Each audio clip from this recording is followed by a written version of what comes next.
Entonces habíamos visto en la última clase que para el modo TE, la ecuación del campo magnético en la dirección Z era esta que teníamos acá. H sub 0 coseno de km x por el coseno de kp por y, donde los coeficientes km y kp estaban dados por estas dos ecuaciones, ¿verdad?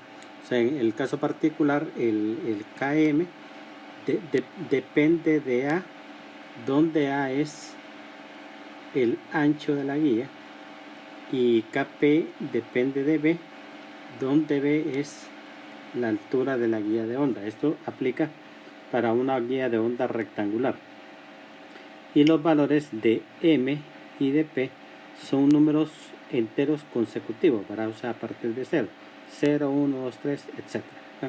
Entonces, con esto mencionábamos nosotros, tenemos diversos modos de oscilación parecido a lo que sucede con una cuerda, ¿verdad? O sea, si yo tengo una cuerda, decíamos,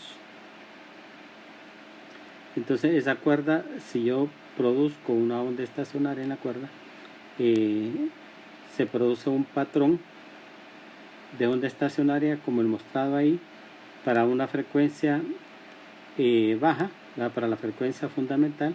Si yo aumento la frecuencia o duplico la frecuencia, entonces se produce el segundo patrón, y así sucesivamente, ¿verdad? O sea, se van formando patrones, diversos patrones de onda estacionaria. Entonces, porque en la ecuación para esto dependía de un número entero, que en este caso era para n igual 1, aquí es para n igual 2, acá es para n igual 3, es decir, cada valor de n define un patrón de onda estacionaria en una cuerda. Pues entonces aquí es algo muy parecido. Lo único es que lo que tengo es una, ¿cómo se llama? No es una cuerda, no es una línea, sino que lo que tengo es una guía de onda rectangular. O sea, lo que tengo es una superficie, que es esta que está acá, porque es la sección transversal de la guía, ¿verdad? Entonces la onda se forma en el área, en esta área de acá. Pero entonces ahí se forma una onda estacionaria, y como es una superficie, entonces depende de dos valores, ¿verdad? De M, que controla el aspecto de la onda a lo largo del eje X, y de P, que controla el aspecto de la onda a lo largo del eje Y. Para esto puede tomar valores de 0, 1, 2, etcétera. Igual está, ¿verdad? Valores de 0, 1, 2, etcétera. Entonces, ya vimos en matemática cuál es la forma que tienen esos patrones, ¿verdad? Dependiendo del valor que le damos a M y que le damos a P, ¿verdad? Entonces, si por ejemplo yo a P, o digamos a M, empezando con M, si a M le doy un valor de 1 y a P le doy un valor de 0, entonces eso determina un patrón de oscilación, y a eso se le llama el modo TE 1,0, ¿verdad? Si M vale 2, por ejemplo, y P vale 1, entonces este sería el modo de oscilación TE 2,1, y así, ¿verdad? Es decir, entonces el primer subíndice representa el valor de M, y el segundo subíndice representa el valor de P, ¿verdad? Esa es la nomenclatura que utilizamos. Muy bien, aparte de eso, K es el número de onda, y es igual a 2pi sobre la longitud de onda, y C es la velocidad de la onda, que en este caso es la velocidad de la luz, y es omega sobre K, ¿verdad? O sea que ese K entonces define la velocidad de la onda, y a su vez ese K define también un vector, ¿verdad? Que le llamamos el vector de propagación, que es un vector que apunta en la dirección en la cual se propaga la onda en el interior de la guía, y es un vector que tiene componentes en X, Y y Z. Entonces K es el módulo de ese vector, ¿verdad? K es el módulo de ese vector.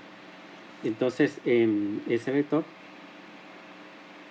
entonces tiene componentes en X, Y y Z, y el módulo al cuadrado del vector es la componente en X al cuadrado más la componente en Y más la componente en Z al cuadrado. Solo que el libro a la componente en X le llama Km, o sea, Km representa la componente en X del vector K, Kp representa la componente en Y del vector K, y el beta MP representa la componente en Z, ¿verdad? Esa es la nomenclatura que usa el libro de Hay.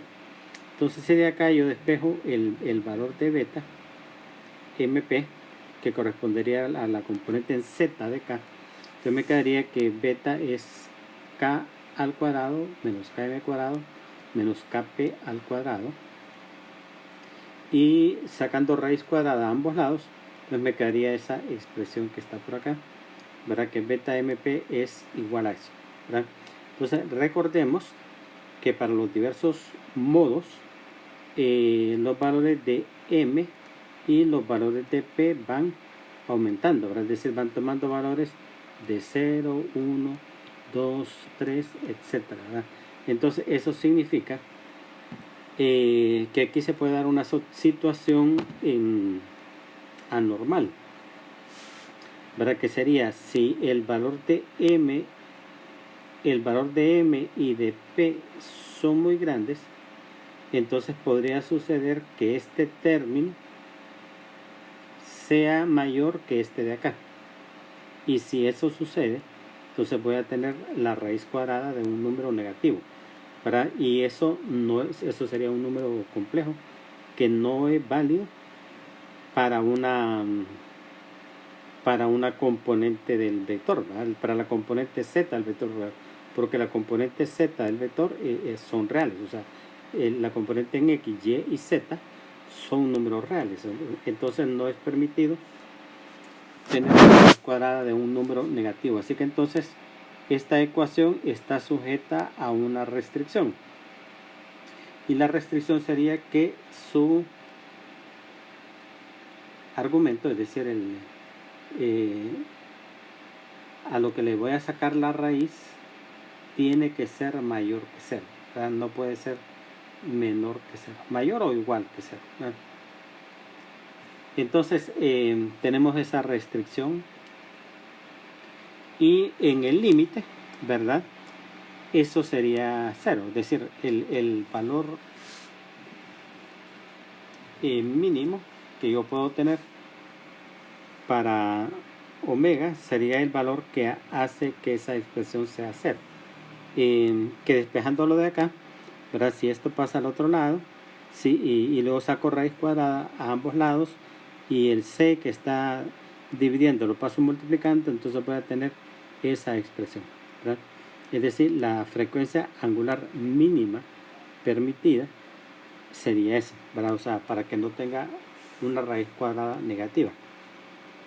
Y de aquí sale un concepto que se llama la frecuencia de corte, ¿verdad? Entonces la frecuencia angular de corte es básicamente esta misma, ¿verdad? Solo que le llamamos frecuencia de corte, frecuencia angular de corte, y utilizando el hecho de que la frecuencia angular es 2pi por la frecuencia f, despejando la frecuencia f de acá, me quedaría entonces esa ecuación que está acá, y de esa ecuación el pi cuadrado que está en los dos términos lo puedo sacar como factor común, ¿verdad? Luego la raíz cuadrada de pi cuadrado es pi, y el pi con este pi de aquí se cancela, y entonces me quedaría lo siguiente, ¿verdad? Que la frecuencia de corte es esa expresión que está acá. Observemos que la frecuencia de corte depende de los valores de M y de P. Es decir, que si yo, por ejemplo, tengo el modo TE, TE2, 1, ¿verdad? Eso implicaría que M vale 1 y que P vale 1. Para entonces, sustituyendo esos valores en esa ecuación de acá y teniendo las dimensiones de la guía, eso me va a dar una frecuencia de corte. Para eso me va a dar un valor que, por ejemplo, podría ser que esa frecuencia de corte para el modo 2.1, que le voy a llamar F2.1, podría ser, digamos, que me dé, digamos, 3 GHz. Entonces, ¿qué significa eso?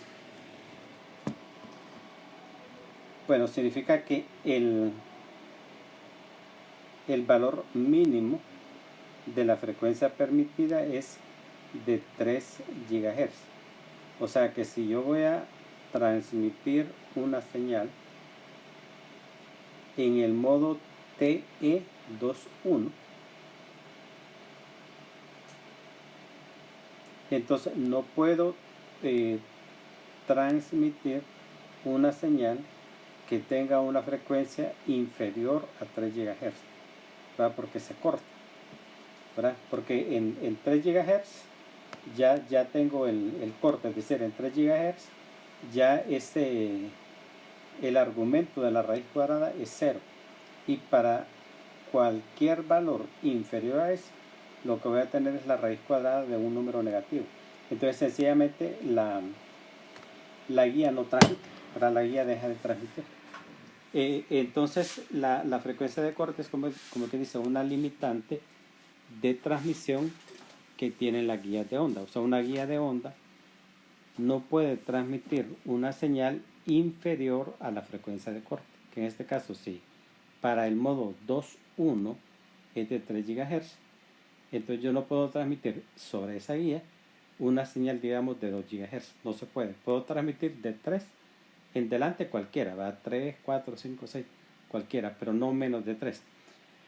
Si en vez de utilizar el modo TE2.1, porque recordemos lo que hablamos, ¿verdad? O sea que las guías, ¿verdad? Por ejemplo, si estoy usando el modo TE para transmitir, eso significa que se forma un campo magnético estacionario en el interior de la guía, y yo puedo transmitir solamente para los modos donde se forma un patrón de onda estacionario, que son los diversos modos que ya vimos, ¿verdad?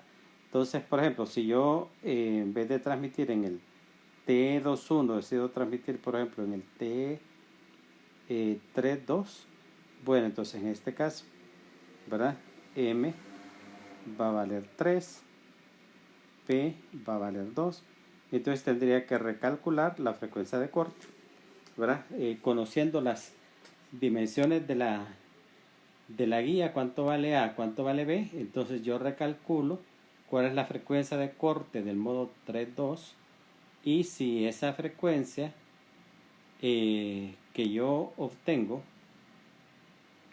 es ¿cómo se llama?